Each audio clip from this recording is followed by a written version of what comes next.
Woke Hollywood celebrity George Clooney, the one who called on the Democrats to kick and push Joe Biden right out of the race, now says that when he did that, he didn't want Kamala Harris to take over. In fact, that was a big mistake. We had a chance. I wanted there to be, as I wrote in the op-ed, a primary. Let's battle test this quickly and get it up and going. I think the mistake with it being Kamala is that she had to run against her own record. And it's very hard to do if the point of running is to say, I'm not that person. You know, it's hard to do. And so she was given a very tough task. I think it was a mistake, quite honestly, but we are where we are. Look at him dancing around the issue, labelling it a mistake. It's certainly not a great endorsement for the former vice president, who is certainly eyeing off another crack at the presidency. Earlier this year, you'd remember Hunter Biden, who was freshly pardoned by his dad, not the auto pen, had this to say about George Clooney. Him, and everybody around him. I don't have to nice. Number one, I agree with Quentin Tarantino. George Clooney is not a actor. He is a I don't know what he is. He's a brand. And by the way, and God bless him. You know what? He supposedly treats his friends really well. You know what I mean? Buys them things. And he's got a really great place in Lake Como. And he's great friends with Barack Obama. You, what do you have to do with anything? Why do I have to listen to you? What right do you have to step on a man who's given 52 years of his life to the service of this country and decide that you, George Clooney, are going to take out basically a full-page ad in the New York Times to me and James Carville, who hasn't run a race in 40 years. And it seems as though the two haven't patched things up. George Clooney has called Hunter Biden a liar. Did you see Hunter Biden's reaction? Yeah, I saw it. What did you make of it? Well, I could spend a lot of time debunking many of the things he said, because many of the things he said were just outright lies. You know, Obama didn't put me up to it. It wasn't my fundraiser. It was my fundraiser. All the things. But the reality is, I don't think looking backwards like that is helpful to anyone, particularly to him. I don't think it's helpful for the Democratic Party. And so I'm just going to wish him well on his ongoing recovery, and I hope he does well, and just leave it at that. I have many personal opinions about it, but I don't find it to be helpful to have a public spat with him. So. Joining us now is writer and broadcaster Esther Krakue. Esther, thank you so much for joining us. What do you make of George Clooney there? Firstly, saying it was a mistake to have Kamala Harris running, but also claiming that Hunter Biden is a liar. Well, of course he is, we all know that, so is his dad. But he wouldn't criticise Hunter Biden any further than what he already did because that's not helpful to the Democrats. I mean, thank you, George Clooney. What's your assessment of all of that? Well, I'd like to transport us to a parallel universe where anyone cares what George Clooney thinks about anything, really. This man who's literally paid to play pretend. The level of narcissism you see among celebrities like this is almost radioactive. It could fill out the whole state of Kentucky, because these are not endocrinologists or oncologists or astronauts. They're people that literally get paid a fortune, an arm and a leg to play pretend. But let's do what he does and act like he's a kingmaker. Do you recall his op-ed that he wrote in the New York Times before the election, urging Joe Biden to step down? And then when he did, a couple of weeks later, he said that this was the biggest sacrifice that's been done to for the country since George Washington. So this was the kind of flowery language that he was using to describe basically Joe Biden doing what he wanted. And now, a year later, he's whinging because the Democrats didn't go as far to give him everything he wanted by primarying a candidate as useless as Kamala Harris, which just screams of a level of arrogance that you just wouldn't believe. But I think one thing that Hunter Biden got right, which is not a phrase I thought I would ever utter in my life, was why should we care what he thinks? Who is George Clooney? Who is this man that thinks that he can throw money about and give his opinion about who should have been primaried or who should have been made the Democratic nominee? As if this is not a country of 340 million people who live vastly different lives to the very gilded cages that these celebrities live in, who don't have net worths that rival that of small countries, who have to live with the consequences of voting for people that these individuals endorse. So, in one way, it's interesting to see kind of this Hunter George Clooney spat, and George Clooney kind of feigning the esteemed royal that's going to look down on a subject and not even dignify his expletive response to him with a reply. But on the other hand, it just shows the level of narcissism that we see in the Hollywood ranks. And you even see it now with President Obama, who for a long time fancied himself as sort of the kingmaker in the Democratic Party. He's calling Dani, saying, "I can be your sounding board," before the last election, telling black guys not to vote for Donald Trump because you're basically giving up on yourselves, and using all sorts of language that would suggest that they're basically self-hating. I don't even want to go into that. But you have these narcissistic characters in the Democratic Party that are not focused on getting new blood, getting actual talent in the Democratic Party, getting rid of these octogenarians and actually focusing on the issues that people are concerned about, like the economy, like the cost of living, like jettisoning the woke nonsense. You have these people that are just kind of leading a dynastic form of politics that just don't get it. You're exactly right. I mean, the level of narcissism is astronomical. Esther, I also want to get your thoughts on what's been revealed today, that the BBC doctored Donald Trump's January 6th speech to make it appear as though he was encouraging his supporters to riot in the Capitol. Now, a leaked 19-page dossier, which was shared with The Telegraph by a whistleblower, revealed that a Panorama program broadcast a week before the election last year completely misled viewers by mangling footage. Look at this.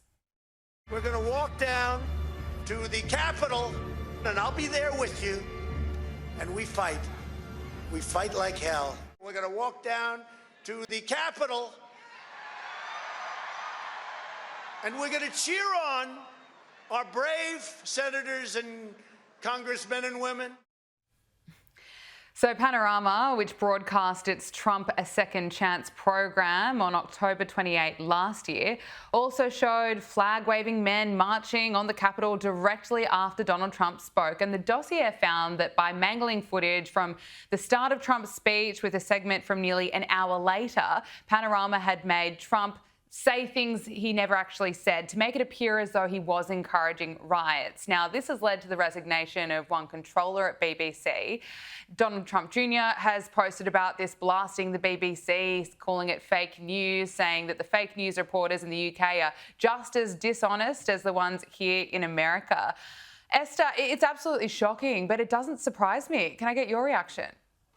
It doesn't surprise me at all. And as we speak, in the next few weeks, I'm going to have another quarterly payment come out of my bank account for the BBC license fee, which I am obligated to pay, unfortunately. But this is the stuff of basically, this is the kind of stuff that has basically tanked the BBC's reputation. Now, the fact that this dossier, this 19-page dossier, was actually made known to the BBC's own ethics and standards watchdog, which is comprised of Tim Davie, who basically runs the BBC, and yet nothing was done about it. It just goes to show the level of institutional rot that we're looking at and the culture of bias that has been allowed to take root in the BBC. Now, if you know anything about how the BBC functions, and if you know more broadly about journalism in the UK, you know the kinds of people that can afford to even get a BBC internship tend to be from kind of plush neighborhoods, from very good schools in and around London. They and their families tend to have a certain political ilk or leaning. And this kind of ideology, this kind of cushy luxury belief class of the left-wing metropolitan elite has basically filtered its way through the BBC ranks, so much so that if you talk to people that do BBC shows in the UK, panel shows, debate shows and all of that, and when they get a call from a producer basically asking them their thoughts on the topic, you probably come away knowing the thoughts of the producer as well, and is probably not going to be agreeing with you if it in any way leans away from the anti-Brexit, anti-Farage, anti-conservative point of view. So this is unsurprising. I mean, we've seen so many gaffes from the BBC over the years. The fact that they refuse to call Hamas a terrorist group, even though they are a designated terrorist group in the UK by the British government, which is just completely astonishing. The documentary that BBC Panorama did about how to survive a war zone in Gaza, when they found out that the narrator was a Hamas official's son. All these sorts of things that have come out from the BBC that have been poorly handled. You know, the Hugh Edwards scandal, which was probably one of the most disgraceful things that's happened to the BBC. The fact that they let this man who was soliciting child pornography just keep his job at the BBC, and obvious fashion with the rest of our judicial system, he basically got a slap on the wrist and a few months of a suspended sentence, which is just disgusting. But these are the kinds of things that have been coming out of the BBC that doesn't surprise anyone. I suspect there's going to be a bit of panic in Westminster because the BBC's Royal Charter is up in 2027. And we know that Lisa Nandy, the minister who heads up these sorts of affairs, has said that nothing is off the table. You have people that are seeing their license fees go up and are wondering, why am I paying this? I don't even watch the BBC. Their own watchdog can't even keep them in check. The fact that this was submitted to their own watchdog and nothing happened, and this was allowed to circulate, it's vile. And in the case of this Donald Trump video, I mean, the fact that it was completely misleading is linked to the fact that he wasn't even facing federal charges for actually inciting violence, because it clearly wasn't true. They took a clip that was two clips 15 minutes apart in this man's speech and tried to make it look like he directly incited violence on January the 6th, which doesn't really get much lower than that, if you ask me. No, it certainly doesn't. The TDS is just on another level. Now, I want to turn to this horrific incident that occurred in the UK over the weekend with this mass stabbing on a train. British prosecutors have now charged a 32-year-old man with 10 counts of attempted murder after this mass stabbing on a train bound for London that left multiple passengers injured. Now, Anthony Williams has been charged with 10 counts of attempted murder and other charges. But also, Esther, a train driver is being hailed a hero after he helped save passengers during this knife attack. Andrew Johnson, he's a Royal Navy and Iraq War veteran. What more can you tell us? Yes, this man, the footage has been released of his complete act of heroism, and how he ushered people off the train, and how his quick thinking allowed the train to be diverted to a station that allowed British police to get on board and tackle this man. I mean, the story is harrowing and not surprising, but really quite horrifying in the sense that it feels like nothing and nowhere is safe in the UK anymore. This particular train, to my horror, is a train that I've taken for 15 years. It's the direct train line that goes to where I live in the UK. And so, it's one of those things that makes you think, where is safe? And unfortunately, what I've noticed is this is now becoming a pattern. So many people might not be familiar with this, but back in 2023, there was a man, a black British male by the name of Valdo Calacane, who went on a stabbing spree in Nottingham and killed 3 people, including 2 university students, because the voices in his head were telling him to. Now, this was in the aftermath of the fact that he went down to London in the weeks prior to MI5, and was literally standing outside the building begging them to arrest him because, again, the voices in his head were telling him to. And then you fast forward to last year, you'll probably remember the summer riots in Southport here in the UK, which were triggered by the fact that what the police misled us by saying it was a Welsh choir boy, which ended up actually being Axel Rudakabana, a black British national of Ugandan heritage. He went on to stab and kill 3 young girls at a Taylor Swift dance class in Southport, even though he was known to the authorities. He had a history of mental health issues and severe antisocial behavior. Social workers couldn't even go to this young man's house without a police escort. Wow. And yet that was allowed to happen. And now we're seeing this man as well, Anthony Williams, who's another black British male who got on a train and stabbed 10 people. Thankfully, no one has died. But what we're seeing here is a trend of individuals that are slipping through the cracks. Now, we obviously have a knife crime epidemic in the UK, but what we're also seeing is public health officials that don't really want to tailor public health policy towards a particular demographic that has a higher incidence rate of these kinds of mental illnesses. Most people don't know that in the UK, black young males are 6 to 9 times more likely to suffer from schizophrenia than the general population. Now, when you look at this group that makes up only 2% of the British population, that's actually quite significant. And you have to have public health policies that's open about this, but also tailors the treatment towards it. So these people that are presenting a higher risk of these kinds of incidents and psychosis are dealt with. This coupled with the increasing use of cannabis, which we know can induce psychotic episodes, and you have a perfect recipe for disaster. So it's kind of coupled with the fact that the British state just doesn't have the resources to protect the British public anymore, that we know. And also public health officials are failing the public by not tailoring our healthcare towards reducing this level of threat by targeting these groups that pose a higher level of threat with this regard, which is completely baffling to me, to be honest. And people are getting injured. No, it's horrific to watch. Finally, Esther, last time we spoke about the polls in the UK, where, of course, reform is well ahead. Over in France now, Macron's approval rating has dropped to a historic low of, wait for it, 11%, making him the most unpopular French president in 70 years. Wow. Talk to us about this. Well, most people would say that he's a two-term president, so it's kind of the natural ebbs and flows of political opinion. But Macron has achieved something that even his predecessor, Francois Hollande, didn't manage to, which is, even though they were both polled at around 11%, the actual personal animosity towards his person is much higher than Hollande.